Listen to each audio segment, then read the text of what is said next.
அனைவருக்கும் வணக்கம். எல்லாரும் நலமாக இருக்கிறீர்களா? இன்னும் 100 நாட்கள் இருக்கிறது. என்னாத்துக்கு அப்படிங்கிறீங்களா? திராவிட மாடல் ஆட்சி முடிவதற்கு 100 நாள் இருக்குது அப்படின்னு எடுத்துக்கலாம். 100 நாள் தான் இருக்குது அப்படின்னு எடுத்துக்கலாம். ரைட். அடுத்து என்ன பண்ணணும் அப்படிங்கிறதுக்கெல்லாம் நீங்க தயாராக இருப்பீங்க. உங்க விரல்களை எல்லாம் தீட்டி வைத்திருப்பீர்கள். தீட்டி வைத்துக் கொள்ளுங்கள். ஓகே. இந்த சூழல்ல நீங்க எல்லாருமே போயிட்டு திராவிட மாடலுக்கு தான் ஓட்டு போட போறீங்க. 200 சீட்ல நம்ம ஜெயிக்க போறோம். மறுபடியும் நம்ம ஆட்சி தான் கன்டின்யூ ஆக போகுது அப்படின்னு சொல்லி உறுதியான நம்பிக்கையில் இருக்கிறது ஒரு வட்டாரம். அது அந்த வட்டாரம் ஐயா ஸ்டாலின் அவர்களுடைய வட்டாரம். அவர் அப்படித்தான் நம்புறாரு. 200. ஆமாங்க. இப்படித்தான் ஐயா கருணாநிதி அவர்களும் 2011ல தேர்தல் முடிவுகள் வருவதற்கு முன்னாடி நாள் வரைக்கும் அப்படித்தான் நம்பினாராம். 160 அப்படின்னு தான் அவருக்கு உளவுத்துறையே ரிப்போர்ட் குடுத்துச்சாம். ஆனா வந்ததோ 23. ஆமாங்க. 3வது இடத்துக்கு தள்ளப்பட்டு எதிர்க்கட்சி வரிசையில் கூட வர முடியாம தோத்து போனாங்க. அது ஒரு வரலாறு. அது இருக்கட்டும். ஐயா ஸ்டாலின் அவர்கள் மறுபடியும் நம்ம கன்டினியூ பண்ண போறோம்ன்றதுல உறுதியாக இருக்கிறார். அதனால தான் பார்த்தீங்கன்னா, பாராட்டு விழாவா எடுத்து தள்ளிட்டு இருக்காங்க. அவர் என்ன நம்புறாருன்னா, அவருடைய இந்த திராவிட மாடல் ஆட்சியில பாலாறும், தேனாரும் ஓடுது. அது நமக்கு நல்லாவே தெரியும். இப்படி இருக்கக்கூடிய சூழல்ல மாணவர்கள் ஒரு பக்கம் பயங்கரமான ஹேப்பி, உச்சகட்ட மகிழ்ச்சி. பெண்கள் ஒரு பக்கம் இன்னும் எங்கேயோ இருக்கிறாங்க மகிழ்ச்சியில. அதாவது வுமன் எம்பவர்மெண்ட்னு வந்துட்டா இந்த ஸ்டாலினை வந்து யாராலையும் கண்ட்ரோல் பண்ண முடியாதுடா. அணை கட்டி தடுத்தாலும் பிச்சுக்கிட்டு போயிடுற காட்டாறு மாதிரி நான் போகண்டா உதவி செய்யறதுக்கு அப்படிங்கிற மாதிரி அவர் நினைச்சிட்டு இருக்கிறாரு இல்லையா? அதனால தான் கல்வியில் சிறந்த தமிழ்நாடு அப்படின்னு சொல்லி ஒரு ஈவெண்ட் நடத்தணுமா? அந்த ஈவெண்ட்டை தொகுத்து வழங்கியது யார் என்று ஞாபகம் இருக்கிறதா? டிடி அவர்கள். அந்த சாம்பார் சோற டேஸ்ட் பண்ணி பார்த்துட்டு, "ஐய்யய்யோ! என்ன இப்படி இருக்குது ஐயா! இந்தாங்க வச்சுக்கங்க. நான் இத திங்கிறதுக்காகவே மறுபடியும் போயிட்டு எலிமெண்டரி ஸ்கூல்ல சேர்ந்து படிக்கணும் போல இருக்குதே!" அப்படின்ட்டுலாம் சொல்லி அவங்க பேசி, அது பயங்கரமா ஆனது ஞாபகம் இருக்குதா? அந்த அந்த பாராட்டு விழா. அதுல ஒரு பஞ்ச் ஆஃப் செலிபிரிட்டீஸ் கலந்துக்கிட்டாங்களா? திரையுலகத்தை சார்ந்தவர்கள். நடிகர் சிவகார்த்திகேயன், இயக்குனர் வெற்றிமாறன், இன்னும் சில பல ஆட்கள்லாம் கூட கலந்துக்கிட்டாங்க. மிஸ்கின் இந்த மாதிரிலாம் கலந்துக்கிட்டு ஆத்துன்னு ஆத்தி இருந்தாங்க. அங்க பார்க்கும்போது எங்கேயோ போயிட்டு இருக்குது பாரு தமிழ்நாடு. அடடா! ஆ அப்படின்னு சொல்லி நம்மள பார்க்குற மாரி ஒரு ஃபீல குடுத்தாங்களா? இந்த நிலையிலே இப்பொழுது பெண்களுக்கான நிகழ்ச்சி. வெல்லும் தமிழ் பெண்கள். பேரு வைக்கிறதுன்னு வந்துட்டா எங்க திராவிட மாடல்ல அடிச்சுக்க முடியாது. இந்த நிகழ்ச்சியை தொகுத்து வழங்கப் போவது யார்? அப்படின்னு வரும்போது, டிடி சரி போன தடவையே அவங்க கத்துக்கிட்ட மொத்த வித்தையும் இறக்கிட்டாங்க. இந்த தடவ புதுசா ஒருத்தர கொண்டு வருவேன்னு சொல்லி அர்ச்சனா அவர்களை கொண்டு வந்திருக்கிறார்கள். அர்ச்சனா அவர்களும், ஆவுடையப்பன் அவர்களும் சேர்ந்து நிகழ்ச்சியை தொகுத்து வழங்க, இதுல பார்த்தீங்கன்னா, பெண்களை எப்படி எப்படிலாம் ஐயா ஸ்டாலின் அவர்கள் முன்னேற்றி இருக்கார் அப்படின்னு சொல்லி. இதுல வந்து ஐஏஎஸ் அதிகாரிகள், இன்னும் நெறைய கீழ் மட்டத்திலிருந்து கஷ்டப்பட்டு மேல வளர்ந்த பெண்கள், வெற்றி பெற்ற பெண்கள் அப்படின்லாம் நெறைய பேர் நிக்க வச்சு ஈவென்ட் பண்றாங்க. முதலமைச்சர், துணை முதலமைச்சர்லாம் உட்கார்ந்துருக்காங்க. இப்ப இதுல செலிபிரிட்டீஸ் கலந்துக்காம இருக்க முடியுமா? கலந்திருக்காங்க.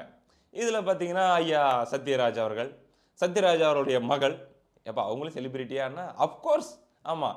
சத்யராஜ் அவர்களுடைய மகள், நடிகை தேவயானி, இன்னும் சில பல நட்சத்திரங்கள், இவர் இயக்குனர், இவர் இந்த ஜெய்பீம் படத்தை எடுத்த இயக்குனர், இப்படின்ற மாதிரியான ஆட்கள்லாம் இதுல கலந்துக்கிட்டு, இதுல இதே தான். ஏங்க திராவிட மாடல் ஆட்சிய மிஸ் பண்ணிறாதீங்கங்க. நீங்க அவங்க இவங்கன்னு வராங்க. அதுக்கெல்லாம் டிஸ்ட்ராக்ஷன் ஆயிறாதீங்க. யாரு? சத்யராஜ் பேசுறாரு. டிஸ்ட்ராக்ஷன் ஆயிறாதீங்க. இந்த திராவிட மாடல் ஆட்சி எப்படிப்பட்ட ஆட்சி தெரியுமா? ஐயா ஸ்டாலின் எப்படிப்பட்ட ஆளு தெரியுமா?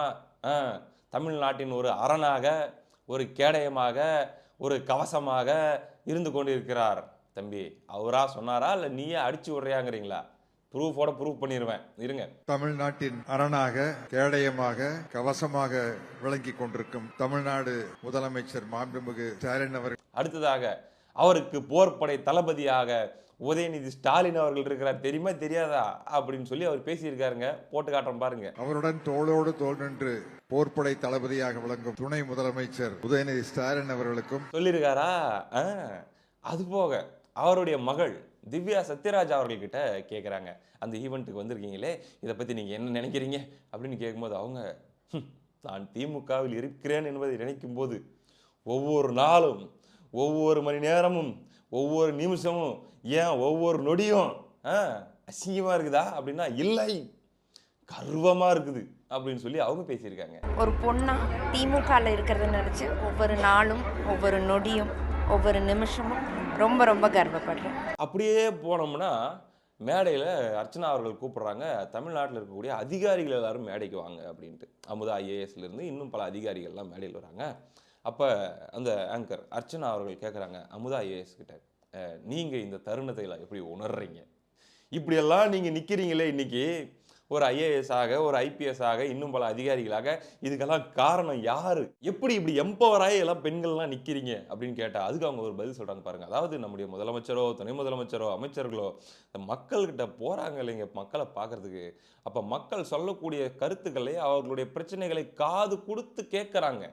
அதனால தான் இப்படி ஒரு மாற்றம், தமிழ்நாடு இப்படி ஒரு முன்னேறிய நிலையில் இருக்குது அப்படின்ட்டு அவங்க சொல்றாங்க. நம்மளுடைய ministers, chief minister, deputy CM எல்லாம் ஃபீல்டுக்கு போகும்போது வந்து காதை கொஞ்சம் தீட்டி வச்சு மக்கள் என்ன சொல்றாங்கன்றதை கவனமா கேட்பாங்க. அவங்களுடைய தேவைக்கு ஏற்பதான் திட்டங்கள் திட்டப்படுகிறது. அதுக்கு தான் இதுக்கு காரணம். சொந்த கட்சிக்காரங்களை வச்சு பாராட்டு விழா நடத்துறோம், பத்தல. அதனால என்ன பண்றோம், முதலமைச்சர் வரும்போது அங்க இருக்கக்கூடிய லோக்கல் இருக்கக்கூடிய ஜூனியர் ஆர்டிஸ்ட்டுங்களை வச்சு டான்ஸ் எல்லாம் போட்டு வரவேற்கிற மாதிரி 500 ரூபா தாள்களையே வச்சு அவருக்கு ஆரத்தி எடுக்கிற மாதிரிலாம் பண்றோம், பத்தல. உதயநிதி அவர்கள் வரும்போது சின்ன சின்ன பசங்களை வச்சு ஆட வச்சு அவரை பாராட்டுற மாதிரி கொண்டு வரோம், பத்தல. சரி நம்ம ஏன் லோக்கல்லே இருக்கணும், நேஷனல் லெவலில் போகலாம் அப்படின்ட்டு மற்ற மாநிலத்தில் இருக்கக்கூடிய தலைவர்கள் இவங்களை வச்சு நாங்கள் தேஜஸ்வி யாதவ் இந்த மாதிரி ஆளுங்கள்லாம் வச்சு தமிழ்நாட்டில் இந்தியாவிலே பெஸ்ட் சிஎம் யார் தெரியுமா, இவர் தான் அப்படிங்கிற மாதிரி நாங்கள் இவரை ப்ரொமோட் பண்ணுறோம், பத்தலை. சரி அப்படி இன்டர்நேஷ்னல் லெவலுக்கு போவோம் அப்படின்னு சொல்லி கென்யா நாட்டு பழங்குடிகளை வச்சு ஐயா ஸ்டாலின் அவர்களுடைய படத்தை வச்சுக்கிட்டு ஆட வச்சு அதுலேயும் நாங்கள் வந்து பாராட்டு விழா நடத்துகிறோம், பத்தலை. சரி ஜூனியர் ஆர்டிஸ்ட் லெவலுக்கு ஏன் போகணும், கொஞ்சம் பெரிய பட்ஜெட்டில் போகலாம் அப்படின்னு சொல்லி டைரக்டருங்களெல்லாம் வச்சு பேச வைக்கிறோம், பத்தலை. சரி ரைட்டு, அடுத்து டயர் 2 டயர் 3 அப்படின்னு இருக்கக்கூடிய ஆக்டர்ஸ்லாம் இருப்பாங்க இல்லையா, துணை நடிகைகள் அவங்களாம் இருப்பாங்க இல்லையா, முன்னாள் நடிகைகள் அப்படின்ட்டு இவங்கள வச்செல்லாம் பாராட்ட வைக்கிறோம், பத்தலை. அதுக்கடுத்து கூப்பிடுறா கமலஹாசன் அவர்களை கூப்பிட்டு கவிதை எழுத சொல், மேடையில் புகழ்ந்து பேச சொல். அவரை வந்து பார்த்தீங்கன்னா அடுத்து உதயநிதி தான் முதலமைச்சர் ஆவார், அப்போ இதை விட பெரிய நிகழ்வு நடத்துவோம் அப்படின்ட்டு அவரையே பேச வைப்போம், பத்தலை. அடுத்து என்ன பண்ண போகிறோம், அடுத்து பாருங்க நீங்கள் ரஜினிகாந்த் அவர்களையும் மேடையில் கூப்பிட்டு வச்சு எதையாச்சும் ஒரு ஈவெண்ட் நடத்தி ரஜினிகாந்த் கமலஹாசன் 2 பேரும் ஒன்றா சேர்ந்து திராவிட மாடலுக்கு வாசிக்கிற மாதிரி ஒரு நிகழ்ச்சியை நாங்கள் நடத்துவதற்கான வாய்ப்பு நிறைய இருக்குது. இது போக அரசாங்க அதிகாரிகளையும் கட்சிக்காரங்க மாதிரி எங்களுக்கு ஆதரவாக பேச வச்சு எங்கள் ஆட்சி தான் சூப்பர் ஆட்சின்னு சொல்ல வைக்கிறோம். இந்த அளவுக்கு ப்ராக்ரஸ் போயிட்டு இருக்குதுப்பா. அதாவது அந்த 2006லேருந்து 2011 காலகட்டத்தில் இருந்த அதே வைப்ஸ், நான் ஏற்கனவே சொன்ன மாதிரி தான், அந்த பாராட்டு விழா கலாச்சாரம் தொடர்ச்சியாக பாராட்டுன்னு வந்துட்டே இருக்கும்ல, அது ரிப்பீட் ஆகுது. அது எதுக்கான அறிகுறி அப்படிங்கிறத மக்கள் புரிஞ்சுவாங்க. ரைட்டு, இவ்வளவும் நம்ம சொல்லிட்டோம்.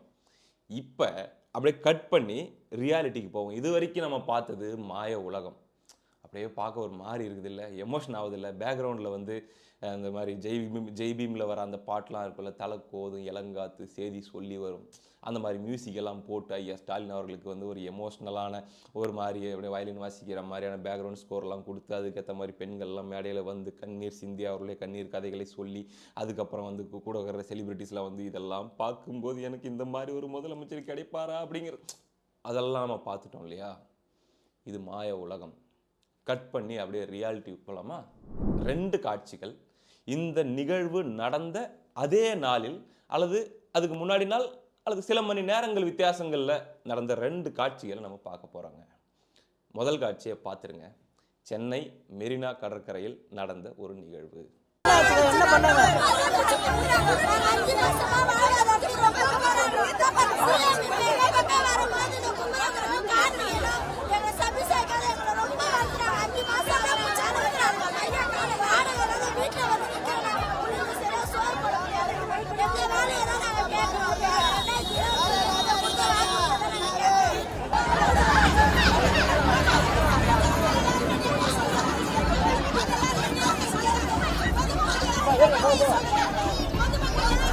பார்த்துட்டிங்களா, அவங்க தொடர்ச்சியாக அவங்களுடைய பணி நிரந்தரம்காக அவங்களுடைய வேலைக்காக அவங்க போராடிட்டு இருக்கிறாங்க.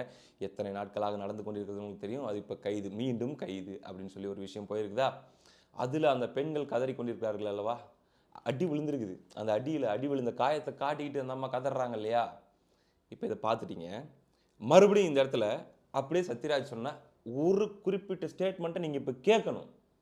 என்ன சொல்கிறாரு அப்படின்னா, மேடையில் இருக்கக்கூடிய அங்கே வந்து முதலமைச்சரை பாராட்டுறதுக்காகவோ அல்லது வந்து அந்த நிகழ்ச்சியில் கலந்துக்கிறதுக்காகவோ வந்த பெண்கள் இருப்பாங்களே, வெற்றி பெற்ற பெண்கள் அப்படின்னு கூப்பிட்டு வந்தாங்க இல்லையா, அவங்கள பார்த்து சொல்கிறாரு, நீங்கள் எவ்வளோ கஷ்டப்பட்டு வந்திருப்பீங்க அப்படிங்கிறத வந்து என்னால் கேட்டு தான் தெரிஞ்சிக்க முடியும், என்னால் அதை உணர முடியாது. காரணம் என்ன அப்படின்னா, நான் பேசிக்காகவே கொஞ்சம் வசதியான குடும்பத்திலேருந்து வந்துட்டேன். அதனால் நீங்கள் சொல்கிறதெல்லாம் கேட்கும்போது தான் இவ்வளோ கஷ்டம் இருக்குதா உங்கள் வாழ்க்கையில் அப்படின்னு எனக்கு புரியுதுன்னு சொல்லி அவர் சொல்கிறார். உங்களுடைய வாழ்க்கை பிரச்சனைகள் எல்லாம் சொல்லும்போது எனக்கே ரொம்ப வியப்பா இருக்குது, அதிசயமா இருக்குது. எந்த அளவுக்கு மனதைரியத்தோட நீங்க உறுதியோட வாழ்க்கையில உழைச்சிருந்தீங்கன்னா இந்த அளவுக்கு வந்திருக்க முடியும் அப்படின்னு நினைக்கிறேன். ஏன்னா எனக்கு இது புரிஞ்சுக்க முடியல. நான் கொஞ்சம் வசதியான குடும்பத்தினுடைய பின்புலத்திலிருந்து வந்ததுனால உங்க கஷ்டங்களை எல்லாம் நேரில் பார்த்து தெரிஞ்சுக்க முடியாது. நீங்க சொல்லும் போது எனக்கு வியப்பா இருக்குது. எப்படி இந்த அளவுக்கு தைரியமா இந்த இந்த மாதிரி ஒரு ஒரு ஒரு சி- ஒரு வறுமையின் பிடியில் இருக்கிற ஒரு குடும்பத்துல நான் இருந்திருந்தேன்னா இப்படி என்னால வந்திருக்க முடியுமான்னு என்னால தெரியல. இதில் என்னப்பா தப்பு இருக்குது, இது சொல்லலாம் தானே அப்படின்னு நீங்கள் கேட்கலாம். கஷ்டப்படுறவங்களுடைய கஷ்டத்தை உண்மையாகவே தெரிஞ்சுக்கணும் அப்படின்னா பாராட்டு விழாவில் போயிட்டு அங்கே கேட்கணுமா, அல்லது களத்தில் உட்காந்துட்டு கத்திட்டு இருக்கிறாங்களே அங்கே போய் கேட்கணுமா? இதுதான் நம்ம கேள்வி. சத்யராஜ் சென்னையில் தானே இருக்காரு. அவரும் பார்த்தீங்கன்னா மக்கள் தொடர்பான பிரச்சனைகள், காவேரி பிரச்சனையிலிருந்து பயங்கரமான வாய்ஸ் அவுட் பண்ணவராச்சே, எதற்கும் துணிந்தவராச்சே. அப்போ மேடையில் நின்று சொல்கிறவங்களுடைய கதைகளை கேட்டு எனக்கு இது டைரெக்டாக கனெக்ட் ஆகாது. ஏன்னா நான் நல்லா இருக்கேன், நீங்கள் நல்லா வசதியாக இருக்கிறது தாங்க பிரச்சனை. நீங்கள் பாராட்டிட்டு சர்டிஃபிகேட் கொடுத்துட்டு போயிடுறீங்க. போன வாரம் வந்தார் யார், சிவகுமார் அவர்கள். அவர் ஒரு சர்டிஃபிகேட் கொடுத்துட்டு போனார். ஆமாம், இந்த ஆட்சி தான் தொடரணும் அப்படின்ட்டு. இப்போ சத்யராஜ் நீங்கள் வந்திருக்கிறீங்க. அங்கே போய் கேட்டிருந்தீங்கன்னா, மெரினாவில் போய் கேட்டிருந்தீங்கன்னா தெரிஞ்சிருக்கும் பெண்கள் என்ன சொல்கிறாங்க, கஷ்டப்படுறவங்களுடைய கஷ்டம்னா என்னன்னு தெரிஞ்சிருக்கும். திமுகவில் ஒரு பெண்ணாக இருப்பதற்கு எனக்கு கர்வமாக இருக்கிறது ஒவ்வொரு நொடியும் அப்படின்னு மக சொல்றாங்க இல்லையா. இந்த பெண் இப்போ அந்த கடற்கரைக்கு போய் நின்று அந்த பெண்கள் சொல்றதை கேட்டாங்கன்னா அந்த கர்வம் இருக்குமா, இல்லை அந்த கர்வம் போய் கூச்சம் வந்துருமா, அவமான அசிங்கம் வந்துருமா அப்படிங்கிறத அவங்க தான் முடிவு பண்ணிக்கணும். ஓகே, அடுத்து மேடையில் பேசும்போது அமுதா ஐஏஎஸ் அவர்கள் சொன்னாங்கன்ட்டு ஒரு விஷயம் நம்ம பார்த்தோமா. என்னது, காது கொடுத்து கேட்பாங்க மக்கள்கிட்ட போகும்போது, மக்கள்கிட்ட பிரச்சனைகளை சொல்லும்போது அப்படின்னு சொல்லி. அப்படியே சேம் டே வந்திருக்கிற இன்னொரு வீடியோவை நான் உங்களுக்கு இப்போ காட்ட போகிறேங்க. கண்டிப்பாக நீங்கள் இதை பார்க்கணும். காது கொடுத்து கேட்கறதுனா என்ன அப்படின்னு நீங்கள் இப்போ தெரிஞ்சுப்பீங்க. நம்முடைய அமைச்சர்கள் பாருங்க.